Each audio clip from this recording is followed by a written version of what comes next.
Are you driving a diesel truck that feels like it has lost its muscle? Or maybe it is struggling to start and smoking more than usual. You could be facing a low-pressure fuel system failure that is starving your engine of the diesel it needs to run. Let's talk about the P008A trouble code, which stands for low-pressure fuel system pressure too low, a common issue on diesel platforms from Ford, Dodge, and Hyundai. While the high-pressure injection pump does the heavy lifting to atomize fuel for combustion, it relies entirely on a steady supply from the low-pressure lift pump in the tank, and when that supply drops, the engine control module triggers this code to save the engine from damage. This is a moderate to high-severity issue because if your injection pump gets starved and air enters the system, you are looking at major repair bills, so you simply cannot ignore symptoms like forced limited power mode, sluggish throttle response, excessive engine noise, or hard starting. The most common culprits are often the simplest ones, such as dirty fuel that has clogged your filters,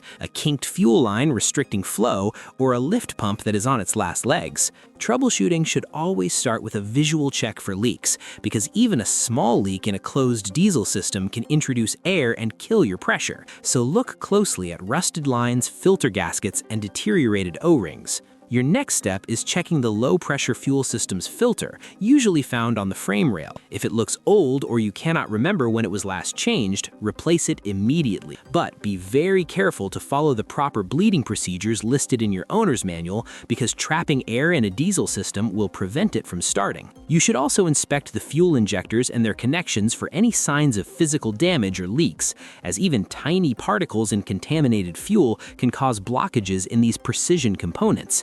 If you have ruled out dirty filters and leaks but the low pressure persists, you may be dealing with a failing lift pump or an electrical fault in its circuit. And since diesel systems are incredibly sensitive to air and pressure variances, if you are not comfortable bleeding fuel lines or testing pump pressures, it is best to hand this over to a diesel specialist who can get your rig back to full power safely.